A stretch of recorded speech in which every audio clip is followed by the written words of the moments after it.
ശ്രീനിവാസനും സത്യനന്ദിക്കാടും മലയാളത്തിന് കാലം മായ്ക്കാത്ത സിനിമകൾ സമ്മാനിച്ച പകരം വയ്ക്കാനില്ലാത്ത കൂട്ടുകെട്ടാണ്. ഈ കൂട്ടുകെട്ടിലൊരു കഥയുണ്ട്. പറഞ്ഞു തുടങ്ങണമെങ്കിൽ ആ കാലത്തിനൊക്കെ കുറച്ചുകൂടി മുൻപോട്ട് സഞ്ചരിക്കണം. അല്പം ഫ്ലാഷ് ബാക്ക് ആകാം എന്ന് വെച്ച് ബ്ലാക്ക് ആൻഡ് വൈറ്റ് കാലത്തേക്കൊന്നും പോകണ്ട. എന്നാലും ഇന്നത്തെ കാലത്തെ കളറിലേക്ക് എത്തിയിട്ടുമില്ല. അപ്പോൾ ഒരു നിയോൺ ലൈറ്റിന്റെ കളറിൽ പറയാം. ഹിറ്റുകൾ പിറന്നതോടെ പ്രിയദർശൻ മലയാളത്തിലെ തിരക്കിട്ട സംവിധായകനാവുന്ന കാലം. തിരക്ക് വർദ്ധിച്ചതോടെ ആദ്യം ചെയ്തതുപോലെ ഇനി രചനയും സംവിധാനവും ഒരുമിച്ച് നടക്കില്ലെന്ന് പ്രിയദർശന് പെട്ടെന്ന് മനസ്സിലായി. അക്കാലത്ത് സിനിമാ മോഹങ്ങളുമായി ശ്രീനിവാസനും ചെന്നൈയിലെത്തി. അന്ന് ചെന്നൈയിൽ സ്ഥിരതാമസക്കാരനായിരുന്ന ശ്രീനിയെ പ്രിയൻ നിർബന്ധപൂർവ്വം തിരുവനന്തപുരത്തേക്ക് വിളിച്ചു വരുത്തി തന്റെ പുതിയ പടം എഴുതിയേ തീരൂ എന്ന് ആവശ്യപ്പെട്ടു. പകരം മുന്നോട്ട് വെച്ച അഭിനയമോഹങ്ങളുമായി നടക്കുന്ന ശ്രീനിക്ക് നല്ലൊരു റോളും. ഗത്യന്തരമില്ലാതെ ശ്രീനി പേന കയ്യിലെടുത്തു. അതിനെക്കുറിച്ച് പിൽക്കാലത്ത് ശ്രീനിവാസൻ സഹജമായ ശൈലിയിൽ പറഞ്ഞൊരു കമന്റുണ്ട്. തിരക്കഥാരചന എന്ന അണ്ടകടാഹത്തിലേക്ക് എന്നെ ബലമായി തള്ളിയിട്ട ഭീകരനാണ് പ്രിയദർശൻ എന്ന്. ഓർഡർ ദമ്മാവ ആളറിയാം എന്നതായിരുന്നു ആ ചിത്രം. എന്തായാലും ഓർഡർ ദമ്മാവ എന്ന് ടൈറ്റിലിട്ട പടം നന്നായി ഓടി. പിന്നാലെ ജഗദീഷിന്റെ കഥയിൽ സിബിമലയിൽ മുത്താറംകുന്ന് പി എന്ന പടം പ്ലാൻ ചെയ്തപ്പോഴും തിരക്കഥ എഴുതാനുള്ള ചുമതല ശ്രീനിയുടെ തലയിൽ വന്ന് വീണു. നടനായി നിലനിൽക്കാനും വളരാനും ഈ വഴിയെ തന്റെ മുന്നിലുള്ളൂ എന്ന ബോധ്യമെന്ന ശ്രീനി വീണ്ടും പേന കയ്യിലെടുത്തു. മുത്താരംകുന്നും ഹിറ്റായതോടെ ഒന്നിനു പിറകെ മറ്റൊന്നായി സിനിമകൾ അദ്ദേഹത്തെ തേടി വന്നു. ബോയിങ് അടക്കം അക്കാലത്ത് വൻ ഹിറ്റായ പല പടങ്ങൾക്കും തൂലിക ചലിപ്പിച്ചത് ശ്രീനിവാസനായിരുന്നു. എങ്കിലും ഇത്തരം തിരക്കഥകളല്ല തനിക്ക് വേണ്ടതെന്ന ബോധ്യം ആരെക്കാളും ശ്രീനിവാസൻ അന്നേ ഉണ്ടായിരുന്നു. അങ്ങനെ ഓരോ ചിത്രങ്ങൾ കഴിയും തോറും അദ്ദേഹം സ്വയം നവീകരിച്ചു. ശ്രീനിവാസന്റെ സ്വയം നവീകരണത്തിന് ഏറെ സഹായകരമായത് സത്യനന്ദിക്കാടുമായുള്ള കൂട്ടുകെട്ട് തന്നെയായിരുന്നു. ഒരു ചടങ്ങിൽ ശ്രീനിവാസൻ തന്നെ വെളിപ്പെടുത്തിയത് ഞാൻ ആരാണെന്ന് എനിക്ക് മനസ്സിലാക്കി തന്ന വ്യക്തിയാണ് സത്യനന്ദിക്കാടെന്നാണ്. ഗ്രാമീണ പശ്ചാത്തലത്തിൽ ഗുസ്തിക്കാരുടെ കഥ പറഞ്ഞ മുത്താരംകുന്ന് പി എന്ന സിബിമലയിൽ ചിത്രം എഴുതിയത് ശ്രീനിവാസനാണെന്ന് പറഞ്ഞല്ലോ. അടുക്കും ചിട്ടയും വെടിപ്പുമുള്ള കുലീനമായ തിരക്കഥയായിരുന്നു അത്. സിനിമ കണ്ട സത്യനന്ദിക്കാടിന് താൻ ഇക്കാലം അത്രയും തേടി നടന്ന എഴുത്തുകാരൻ ഇതാണെന്ന് തോന്നി.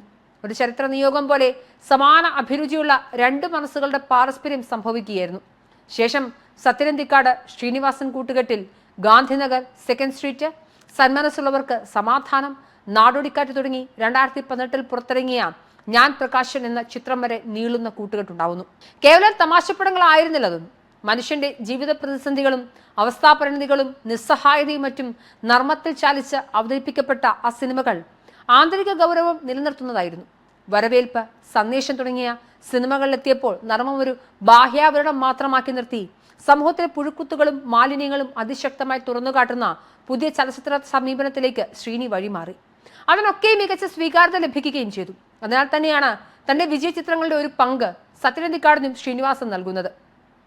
ഒരുമിച്ച് കഥയുണ്ടാക്കി താൻ തിരക്കഥ എഴുതിയപ്പോൾ അതിന്റെ നന്മ ചോരാതെ ചിത്രീകരിച്ചതിനുള്ള മിടുക്കാണ് ചിത്രത്തിന്റെ വിജയത്തിന് കാരണമെന്നൊരിക്കൽ ശ്രീനിവാസൻ തുറന്നു പറഞ്ഞിട്ടുണ്ട്. ശ്രീനിവാസന്റെ തിരക്കഥകളിൽ ഫാന്റസിയുടെ നേരിയ അംശം പോലും കാണാനാവില്ല. ജീവിതത്തിൽ നിന്നും ചീന്തിയ ചോര തുടിക്കുന്ന ഏടുകളാണ് അദ്ദേഹത്തിന്റെ ഓരോ രചനയും. ജീവിതത്തിൽ നിന്നും സ്ക്രീനിലേക്ക് നേരിട്ട് കയറി വന്ന കഥാപാത്രങ്ങളായിരുന്നു ശ്രീനിയുടേത്. സത്യനന്ദിക്കാടുമായി ചേർന്ന് ചെയ്ത സിനിമകളിലാണ് ഈ റിയലിസ്റ്റിക് സമീപനം അതിന്റെ മൂർത്ത രൂപത്തിലെത്തിയത്. ദൈനംദിന ജീവിതത്തിൽ മനുഷ്യൻ നേരിടുന്ന പ്രശ്നങ്ങളെ കൃത്യമായി അഭിസംബോധന ചെയ്യാൻ അദ്ദേഹം വ്യഗ്രത കാട്ടി. പ്രമേയ സ്വീകരണത്തിൽ മാത്രമല്ല, ആഖ്യാനത്തിലും കഥാസന്ദർഭങ്ങളും സംഭാഷണങ്ങളും രൂപപ്പെടുത്തുന്നതിലും അദ്ദേഹം പുലർത്തിയ ജാഗ്രത അനുപമമാണ്. സാഹിത്യവും ചലച്ചിത്ര രചനയും തമ്മിലുള്ള മാധ്യമപരമായ അതിരുകൾ കൃത്യമായി തിട്ടപ്പെടുത്തിയ രചനകളാണ് ശ്രീനിവാസന്റേത്. 2 ആഴ്ച കൂടുമ്പോൾ സന്ദർശനം. ഞാൻ അദ്ദേഹത്തെ ചാർജ് ചെയ്യുമെന്ന് പറഞ്ഞിരുന്നു സത്യനന്ദിക്കാട്. സിനിമയ്ക്കപ്പുറം വ്യക്തിജീവിതത്തിലും മാതൃകയായ സൗഹൃദമായിരുന്നു ഇരുവരുടെയും. ഇപ്പോൾ പോകുമെന്ന് കരുതിയില്ല എന്നാണ് സത്യനന്ദിക്കാട് വിയോഗത്തിന് പിന്നാലെ പ്രതികരിച്ചത്. എല്ലാ 2 ആഴ്ച കൂടുമ്പോഴും താൻ ശ്രീനിയെ കാണാൻ പോകുമായിരുന്നെന്ന് സത്യനന്ദിക്കാട് പറയുന്നു. ശ്രീനി കുറെ നാളായി സുഖമില്ലാതെ കിടക്കുകയായിരുന്നു. ഒന്നും പ്രതികരിക്കാൻ പറ്റാത്ത സാഹചര്യമാണ്. എല്ലാവർക്കും അറിയാവുന്നതാണ് ഞാനും ശ്രീനിവാസനും തമ്മിലുള്ള ആത്മബന്ധം.